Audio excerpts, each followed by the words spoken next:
Hey, Diana, did you know getting visible on AI is easy? Mark, that's the dumbest thing you've ever said. Ladies and gentlemen, jurists and just curious, welcome to the Successful Barrister podcast.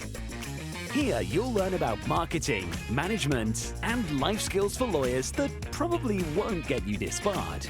Hosted by Marc Whitehead, a seasoned lawyer who remembers when fax machines were cutting edge, and Diana Berry, attorney, COO, and the brains behind the scenes. Together, they are the legal world's most dynamic duo since statutes met regulations. So if you're looking to build a practice, not a prison, you're in the right place. Welcome to the Successful Barrister, where legal legends are made.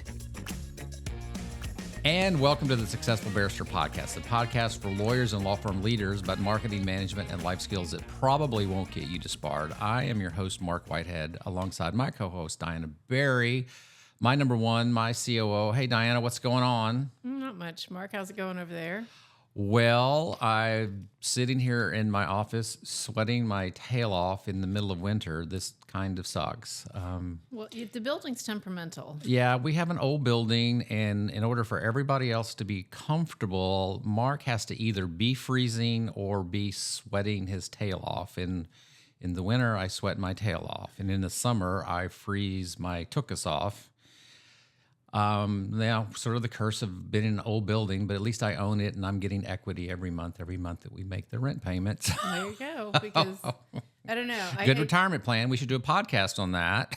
Oh, well, that's a good one, actually. I've been thinking of some good podcast episodes. So, hey, I'm terrified. anybody out there that has any suggestions, hit me up, Marc at marcwhitehead.com, Marc spelled with a C.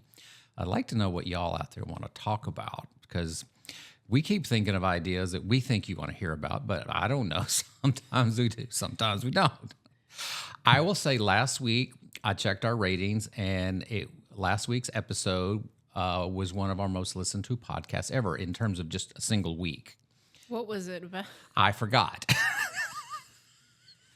Please don't tell me it's on marketing. Guys, you got to listen to my ops ones. We will check it out, and we will come back back in a break, and we will figure out which one. See, the thing is, it's not it the had one. to have been marketing. It's not the one we recorded last week because there's a delay. For those of you who don't realize it, we probably record about 2 or 3 weeks in advance to give the editing people time to make us sound good. Because in real life, we sound awful. But I'm sure the listeners thinking we still sound awful. We have great editors who just cut out all the stupid crap that we say. So anyway, I've lost track. So today we're doing part 2 on AI visibility. So now last week I thought you actually had a great revelation that I realized in the middle of the podcast, which totally changed the way I thought about it.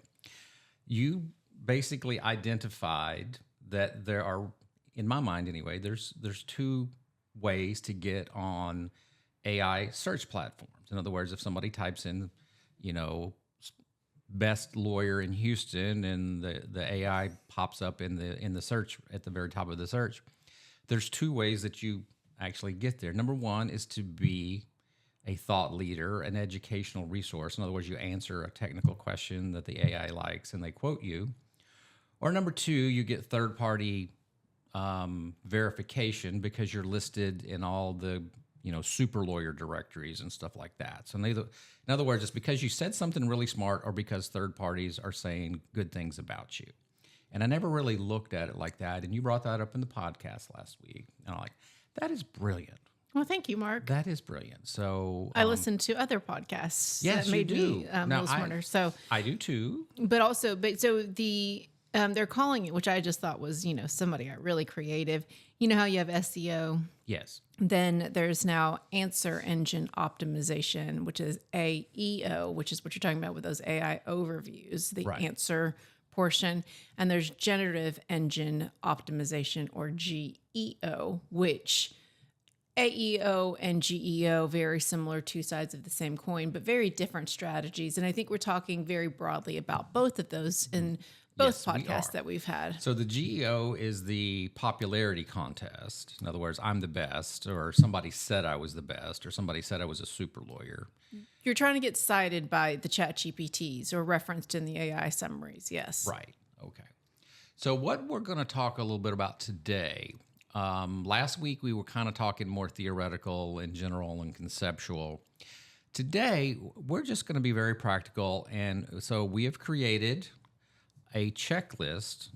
We call it the AI Search Visibility Checklist, a human-first guide for law firms to rank in AI search results.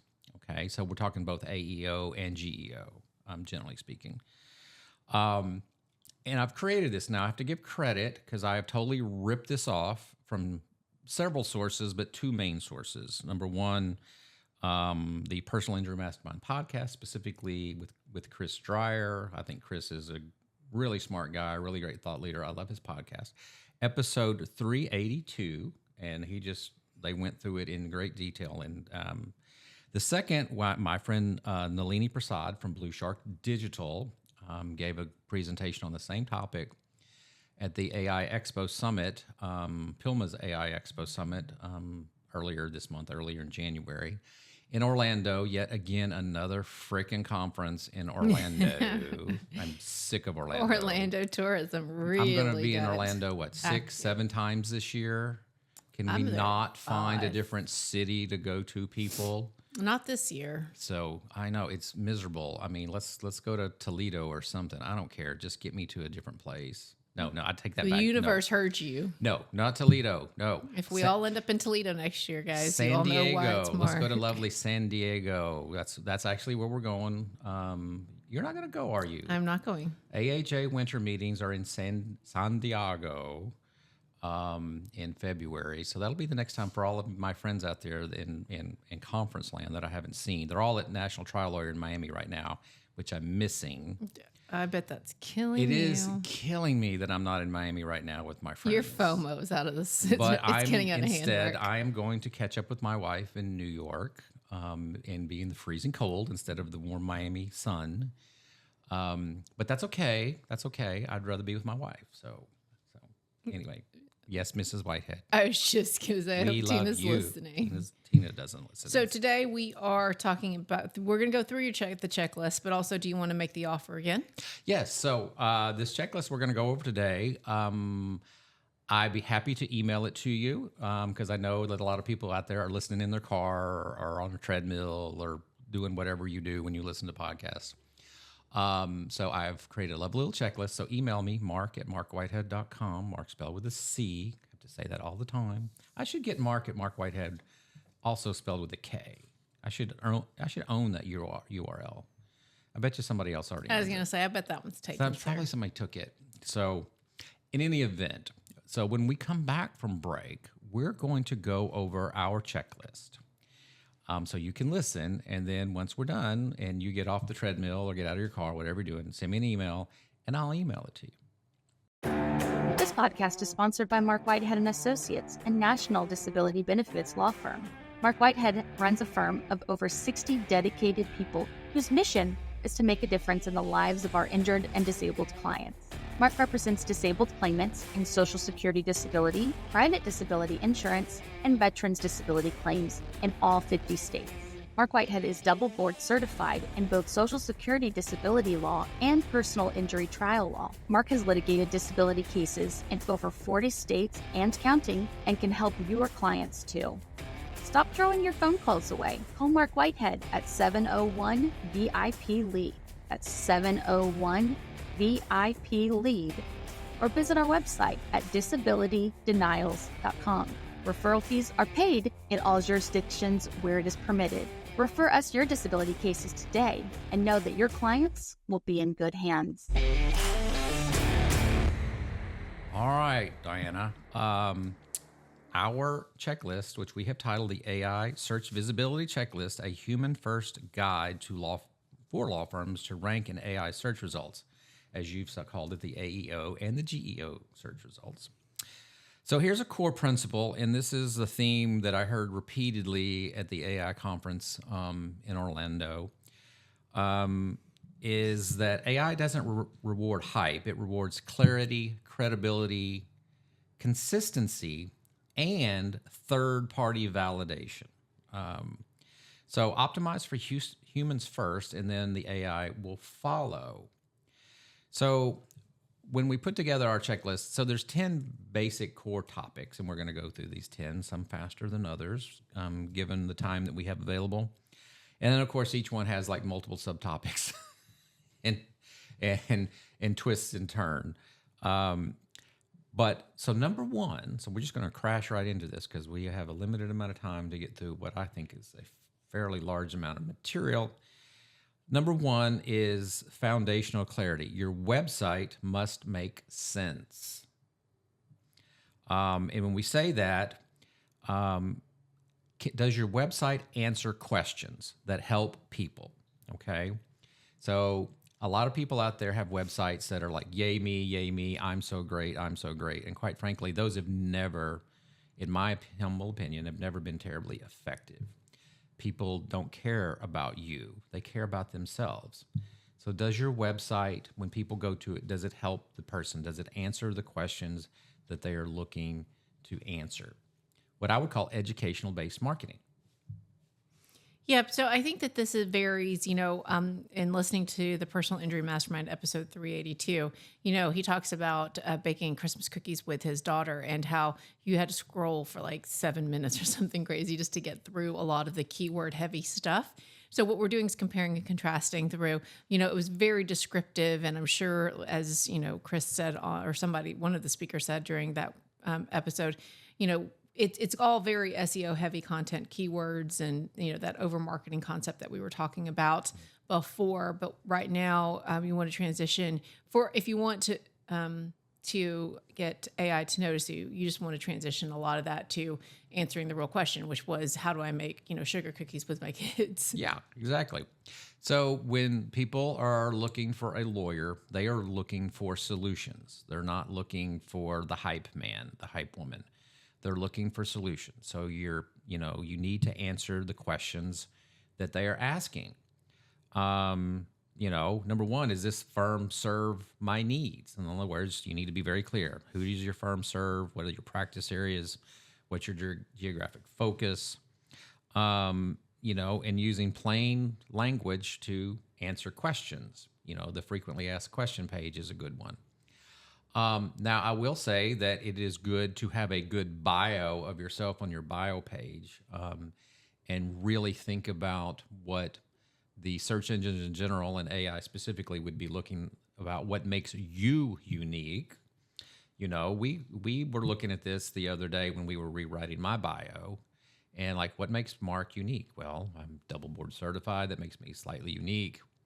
We went back and did the math over my entire history and we realized that I had my firm, through the help of everybody, had generated over $280 million in disability benefits, which I was shocked. I didn't know. I had no idea. That's impressive. We actually looked. Fortunately, we have good accounting software, and we could figure it out. And I'm like, is that something I want to put on my bio? And we talked about it. I'm like, yeah, why not? But I leave it in the bio page. I don't put it on like the front page of the website or something. Again, that's when we're trying to impress the search engines. We're not trying to impress on the front page. You're trying to impress your client. But again, foundational clarity. And nothing about this has changed. This is not new. This is stuff that has been, around since websites began. So this is not a new concept, but it is one that I think it's the foundation of everything that you start with. Number two, and this one is for you because you love structured schema. You last podcast, you talked about schema. You accused me of like making up the word. So, well, I mean, it does sound like a made up word, schema. Well, so is Google. Well, schema is actually probably a made up word. But so I actually went back and looked it up to make sure I understood what schema is. And so it's a shared vocabulary. And so the way that and no one said this, guys, so if I'm wrong, it's like somebody tell me if I'm wrong. But basically, it's translating the English to AI. So it's basically saying, okay, Marc is double board certified, or however you're going to say it. Then that's making sure that the AI understands what you're saying. That's both in the coding, like there's different ways that you can do that with, headers and those types of things. But it's also just making sure that AI actually understands what you're saying and what your content is saying. Right. And this is typically stuff that your SEO vendor should be doing for you. I mean, this is a little bit technical for lawyers. Although I do know, like, so when we write blog posts and things like that, you can there are tools out there you can run your article through and it will create the schema for you.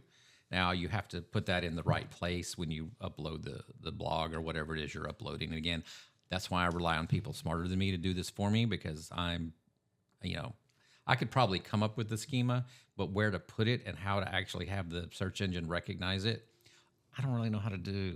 Yeah, there's schema.org. And so I definitely would not, unless you're just really interested in it, depend on the professionals. I didn't know anything about schema.org. There's a place that they figure this stuff out for you? Well, there's literally, to me, it's a dictionary, guys. It's literally it's like the index making of a sure dictionary. It is. To me, that's when I was reading up on what schema is, again, it's translating English to AI so that AI understands what you're saying. And so they basically have said, hey guys, if you want that to do that, it's got to look like this. There's things like JSON and all of these different words and acronyms that they're using to make sure that your content actually is AI friendly. Mm-hmm. Okay. So number 3 on our list, third-party validation. So this is where AI trust comes from. This is the GEO side of the equation. We talked a little bit about this, last week. So AI trusts what others say about you more than what you say about yourself. Again, so it's pointless to sit there and just brag on yourself in your own website. You need other people bragging for you. Third-party validation. So one way to do this, and this is the most basic, and again, you should already be doing this if your SEO firm is doing what they're supposed to be doing, which is that your Google business profile or profiles, we have multiple ones, are fully optimized. And I'm not going to get too deep into what fully optimized in your Google profile is. I actually think we did a podcast on this once in the past. Or else I dreamed it, but I'm pretty sure we did. We've done, your Google business profile, not necessarily for AI. We're going to talk a little bit more about your Google business profile later on in the checklist. Yeah. So third-party validation really comes, again, and last episode I railed on these people, and I've always railed on these people, but they're making a comeback, and we have to, you have to, play the cards you're dealt. So super lawyers. I've been a super lawyer for years. I've never been impressed by it. I never thought it was a real thing. But now it's a real thing.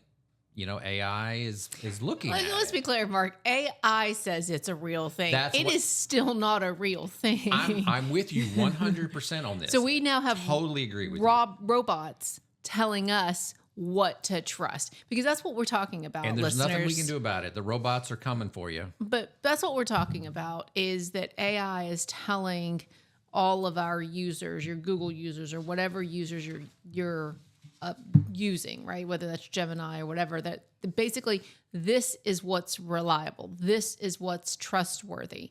And that's all we're talking about, is letting a robot tell you what is trustworthy. And so now robots have decided that super lawyers actually mean something. So there's that. I'm off my soapbox. I know. I'm with you on this 100%. I mean, my friend Conrad Som once got his pet chicken listed on one of these, not super lawyers, but on one of these best lawyer websites. I mean, just to prove the point that they'd take anybody. Well, I want to talk to Conrad about his pet chicken. They actually sent him a cease and desist letter, if I'm remembering correctly, because he was broadcasting what a ridiculous thing it was. Anyway, super lawyers is not that bad. There is a vetting process with super lawyers. I'm not saying there's not a vetting process. There is a vetting process. So back to the AI point. Would say it's not that big. All right, we're going to. We're on our respective soapboxes about super lawyers. Okay, so the other ones that pop up, the other third-party validations that pop up, best lawyers, best law firms. Again, same thing. Justia. Now, Justia is more.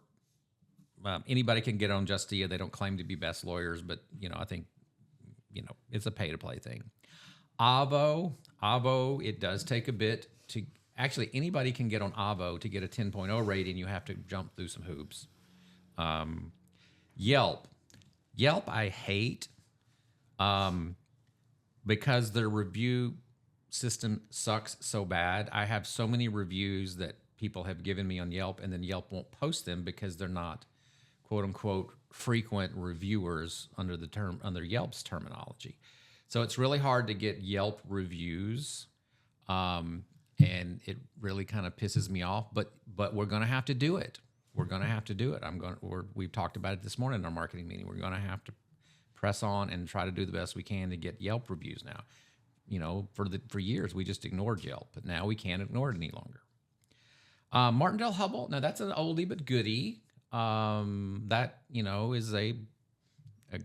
has probably the oldest rating system for lawyers that I'm aware of. I remember 33 years ago, my boss was very proud that he was AV rated by Martindale Hubbell. So that one's been around a while, and that one still matters. FineLawLawyers.com. You know, don't get me started on FineLaw. I've had a very bad business experience with FineLaw. I would sue them if I had the time, but I didn't. Point is, you got to suck it up because now they're back in the game. Nolo, Nolo's an interesting site. I think it actually is a very informational site for clients. They do a great job of answering the frequently asked questions. So if you can get listed on Nolo, again, it's a pay-to-play type situation, but you know, that's what third-party validation is all about. I'm holding my nose through this whole third-party validation section. Yeah. I really am, but it is what it is. Well, then that's a good way to move on to the next one on the checklist then, Mark. The one I love is your basic reviews, mostly Google reviews, but there are other ways that, you know, you can get reviewed.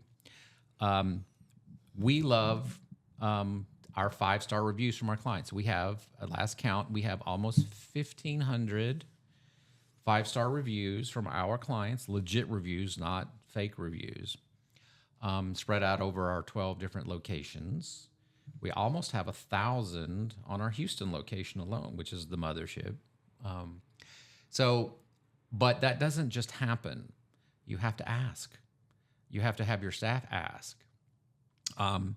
But I ran, an AI generative search for best disability lawyers in Houston, and I came up in that search. And one of the things it did, it looked in my reviews and talked about how many reviews I had, what generally speaking the reviews said about us, kind of a summary of it.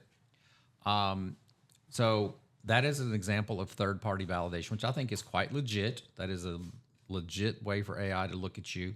And it's something that you need to look at. It's something that you need to work out. It doesn't just happen. We have a program within our office where we actively get, especially our case managers and paralegals, to try to get reviews. Their, clients, I think they like our lawyers, but they don't have as much to do with the lawyers. They love their case managers and paralegals, and they will write great things about their case managers and paralegals all day long if you just ask them.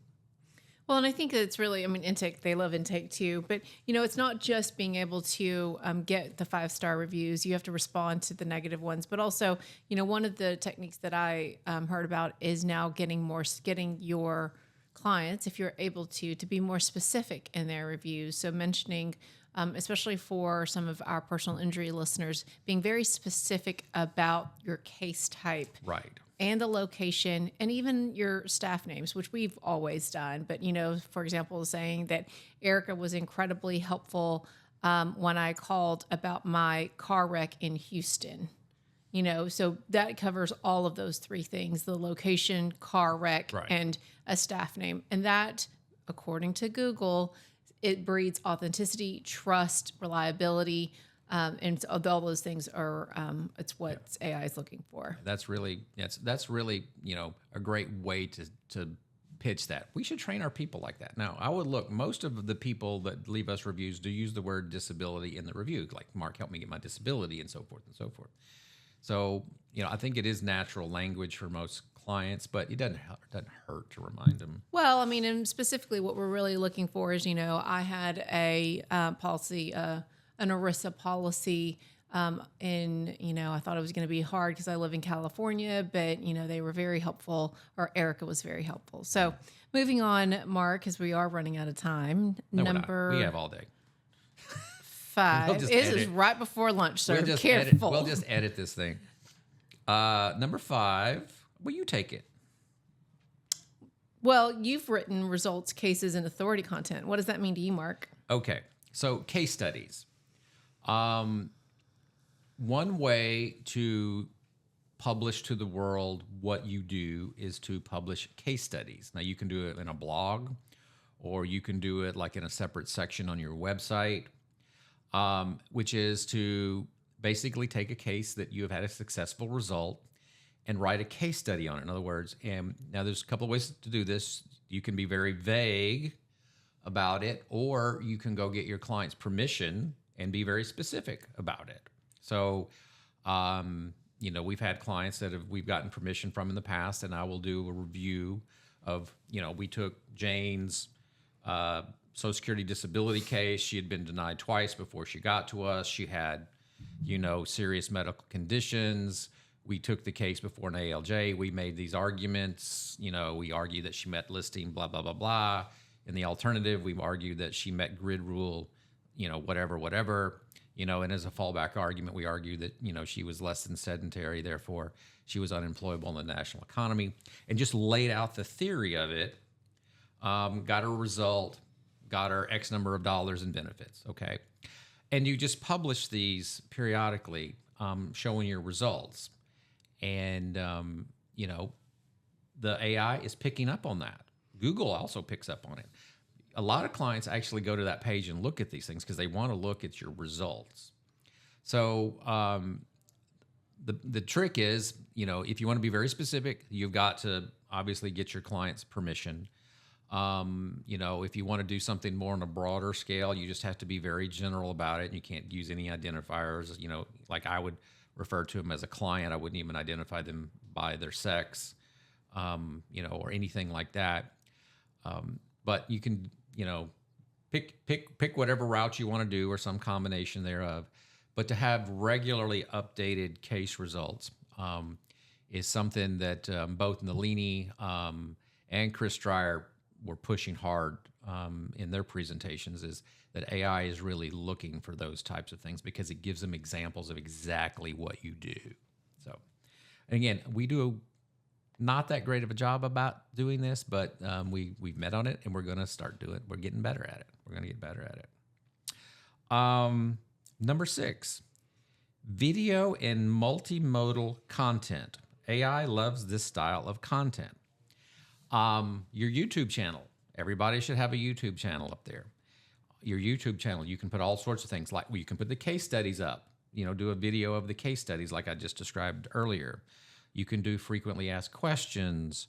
You can do all sorts of things, and then take this video and then embed it back on your site. Or you can embed the video in places like your Google Business Profile, or you can go to some of these third-party,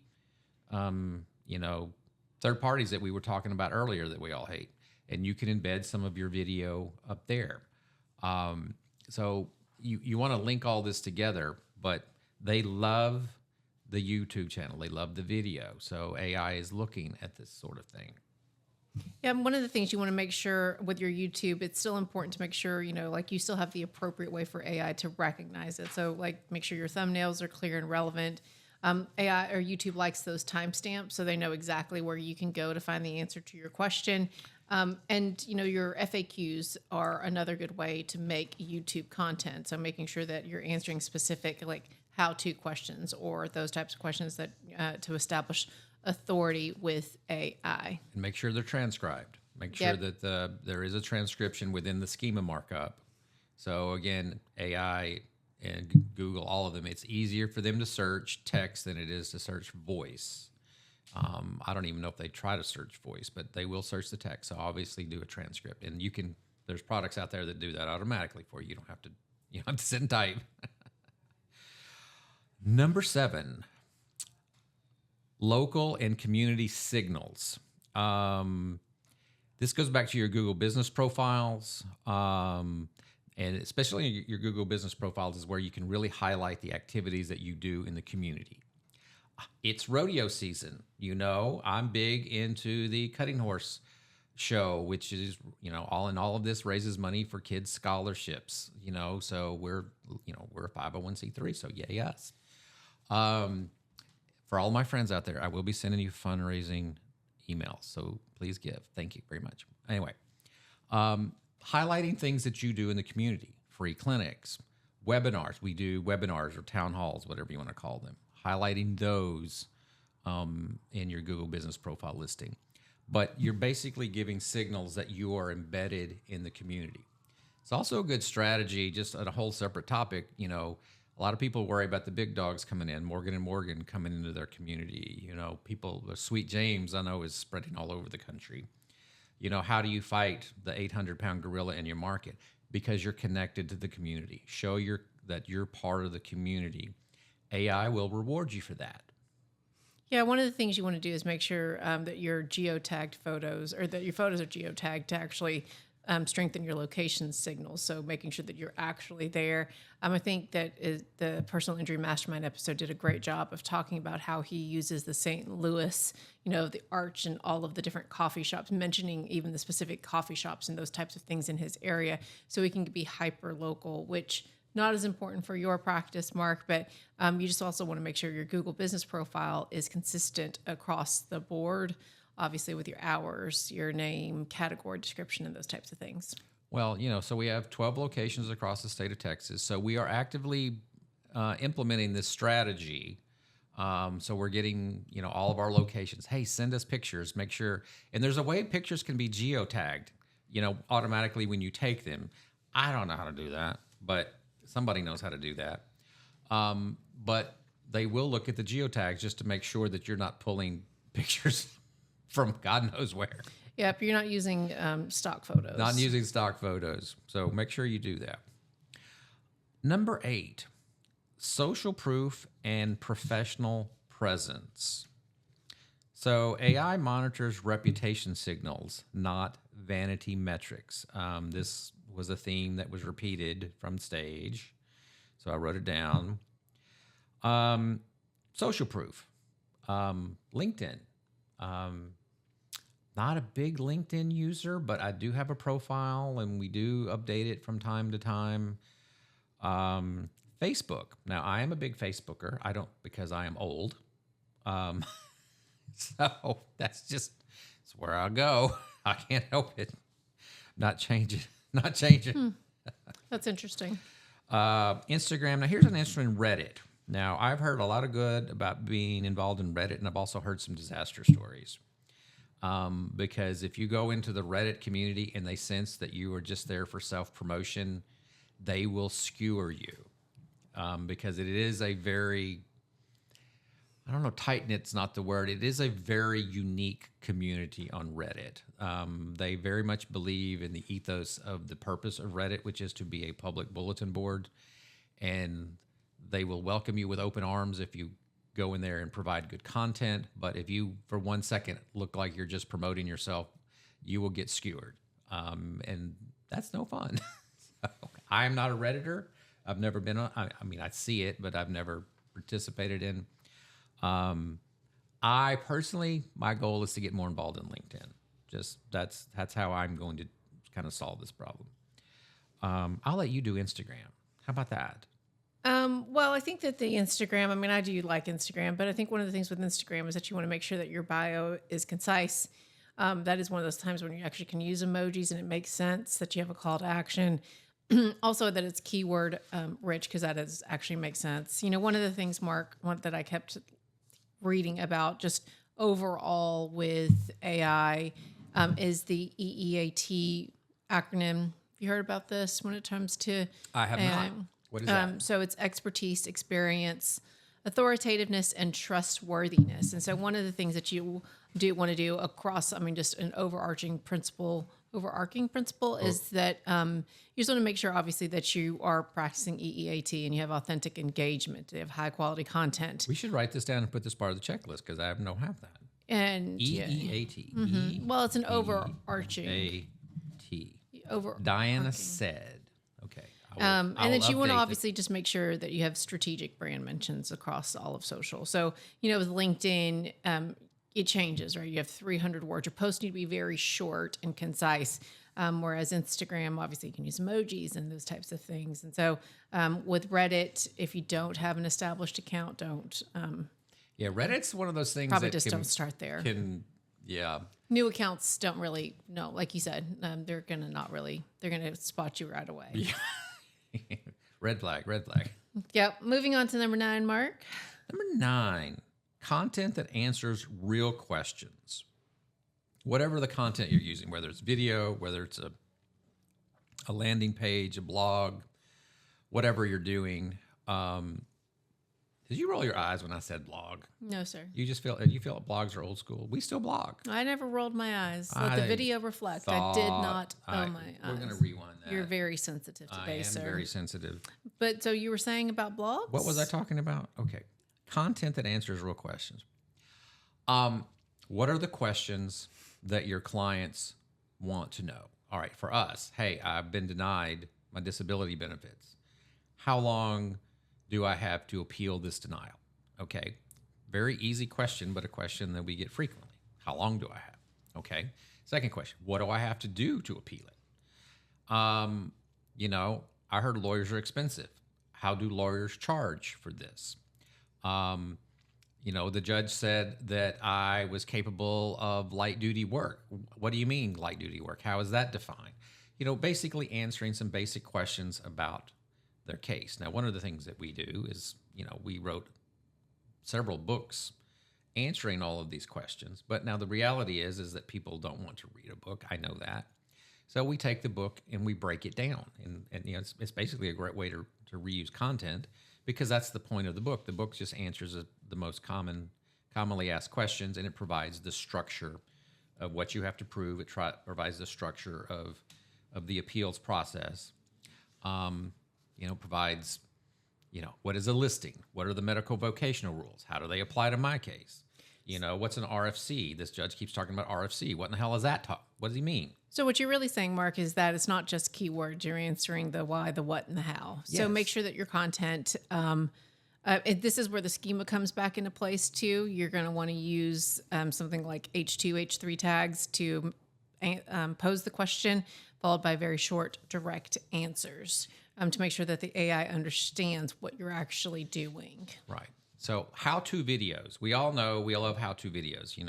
I needed a how-to video last week on how to change the lock batteries on my front door when the batteries died. Like, how the hell did it? Just simple stuff like that. How-to videos dominate the YouTube. So how-to whatever that's relevant to your practice area. Answer some relevant questions with how-to videos. Simple as that. All right. Number 10. The technical basis. This is invisible yet critical, at least according to Nalini and Chris. Now, I think most of these things are not stuff that we as lawyers do, but we need to make sure that our SEO people are doing these for us. Number 1 is a mobile-first design on your website. Very few people these days look at a website on a desktop. They're looking on their phone. So it needs to be mobile friendly. I think I'm almost embarrassed to talk about this because it should be, this is so 2015. But I still see today, I have friends that I go to the website. Their website was probably designed in 2010 and they hadn't updated it. So there are a few of you out there and you know who you are. So mobile friendly, fast load times. You need click to call on mobile, okay? Don't make people dial your phone number. You must have click to call. You must have simple contact forms. There's accessibility compliance. I don't know that I necessarily understand this concept, but there are literally ADA requirements for websites. Again, your SEO people have to do this for you, but you need to make sure you ask the question. And clean site architecture. You need to have a site that's easy to navigate. I think our website personally has gotten very cluttered, and I'm making a push this year to try to change the navigation and make it easier for our clients to navigate. And sometimes it's doing more by taking things away. I think sometimes we have, our website just has, quite frankly, it is so big. It has so many pages. It has so much information, which is great. But, over the years, as we've added more, the navigation is, I think, kind of suffered. So It can be a little overwhelming. it's a little overwhelming. So that's going to be a big kick for us. So we're going back and working on our technical basis. So when we come back, we're going to go over our 5 action items going forward to give you a final check on how to get AI to notice you. This is Marc Whitehead, lawyer, entrepreneur, and business coach. Thanks for listening to the Successful Barrister podcast. If we've stirred your juices, hit me up with an email at marc@marcwhitehead.com. Remember, Marc is spelled with a C. And get on the Successful Barrister newsletter mailing list. Even better, let's set up a call. I'd love to talk to you about working together, talk shop, or just shooting the breeze. All right, Diana. So we're going to wrap this up with our 5 action items going forward. And I would call this kind of the sane 90-day plan. Probably can't do all of this in the first 90 days, but I think you can get a lot of the basics done. And the first one I'm going to say is lock down your core profiles first, okay? Take control of your Google business profile, your super lawyers if you're a super lawyer, or work towards getting there. Best lawyers, Justia, Yelp. Work on locking those profiles down and see what you need to do to optimize or improve those. Again, third-party validation, it seems to be prevalent, and we run this test at least once a month, and have for the last 6 months, and every month it's the third-party validation. It's the fact that I'm on FindLaw or I'm on Super Lawyers keeps popping up when my name gets mentioned, so I can vouch for that. Again, as much as I hate it, we now have to do it. But the bottom line is, you can't toot your own horn. You need third parties to toot your horn for you in order to get noticed by AI. And so my second is actually do toot your own horn via case result pages. And so this was what we were that's talking. different. Now that's not saying you're great. That's saying I have great results.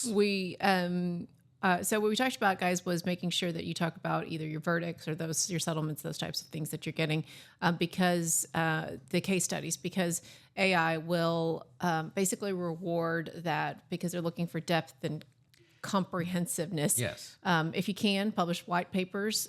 Getting cited by others is also a good way to make sure that you're building that authoritativeness and that depth that AI is looking for. Also cite reputable sources if you can't create case result pages yet, but just make sure that you're talking about your verdicts and putting that on your website. So I want to expand upon that. It's not just talking about the result; it's giving the process to get to that result. That's the difference between tooting your own horn and doing a full blown case study. Is how did you get there? And lawyers love talking about what they do. So take advantage of that. Go through the process. Go through what happened in the case. I filed the case. We did this discovery. We did these depositions. Be very specific in your case study because that lends authority to the ultimate brag at the end, which is I got a great result.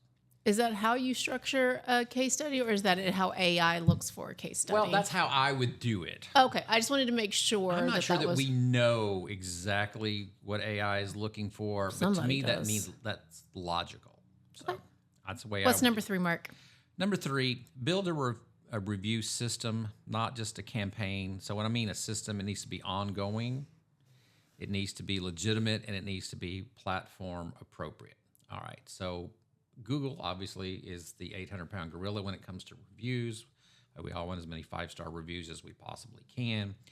I think we've done at least 1, maybe 2 podcasts on how to get Google reviews. We should do better about referencing our prior podcast by number because I can't remember them. But anyway, it's out there. Trust me. But for us, it's very systematic. Every month at All Staff, we go over our Google reviews. When staff gets called out, we make sure we note that they get rewarded with that, and we make it fun for them, and it becomes a competition. They want to get Google reviews with their names in it. D, one of my superstars, usually gets the most positive Google reviews. Not that she's not great, but she gets the most positive Google reviews is because she asks. She makes it a point to ask. So you got to ask. So number 4 is to pick one aspirational social media channel, whether that's like Mark and he's going to focus on LinkedIn the next 90 days or YouTube or Instagram. Don't get overwhelmed by all the options out there. I'd say that if you think Reddit's going to be part of your long-term strategy, go ahead and establish that account now and start participating, just because it's going to take some time to build that credibility in that community. But also don't forget about the acronym EEAT, which stands for, let me find my notes here, which stands for expertise, experience, authoritativeness, and trustworthiness, which really just works across all your content, but especially when you're developing content for social media. So number 5, measure trust, not just traffic. So are you being referenced by other people? Are third parties validating you? We've gone over that. And are intake conversations starting with informed content? What I would really say at this point is I think we've probably overwhelmed people. So I think my best 5th tip is send me an email at marc@marcwhitehead.com, and I'll send you this entire checklist, and then you can digest it at your own pace. With that, hopefully we haven't overwhelmed our audience with all of this stuff. It kind of like, so Diana kind of got pissed at me when I came back from the AI conference because I started just bloviating, out the yin yang about all the things I had learned. And I'm like, this is all cool and gee whiz. And I think I overloaded them with my enthusiasm. You derailed an EOS workday with your shiny object syndrome. I blew up the planning day with all of my shiny objects. And it was and then was surprised when nobody was contributing. Nobody knew what your shiny object even was and meant. And anyway, that's that's a whole other therapy session. I know. How to not blow up your EOS workday when I felt I just contributed greatly to the EOS. I mean, it's your money, your firm. You can do whatever you want to do. Anyway. All right, so I think, Diana, I think she's forgiven me by now, I hope. But it's early yet. Well, I don't know. But anyway, with that, send me an email, and I will be happy to email you our checklist. Now, I will say this checklist will probably be out of date in the next 3 months. So probably earlier. We'll have to keep updating it. I keep calling Nalini on the phone like, what do I need to change now? What's new? What's new? I have her cell phone number, so it's good. I got a direct line to the boss. Anyway, with that, we got to get out of here. It's lunchtime. So I want to thank everybody for listening to the Successful Barrister podcast, where legal legends are made. I'm Marc. And I'm Diana. And together we're the dynamic duo of law. So if you've enjoyed today's episode, make sure you rate and review it and hit that share button and send this episode and lots of episodes to your fellow overworked lawyers who may need a little inspiration. So for more episodes and resources, especially since we keep referencing our old stuff and not giving you them, it's in there. Trust us, it's there. Visit us at successfulbarrister.com or hit me up at marc@marcwhitehead.com, Marc spelled with a C. And don't forget our sponsor, Marc Whitehead Associates, a national disability law firm, which can be found at www.disabilitydenials.com. Until next time, let's build a practice, not a prison. Bye. Bye.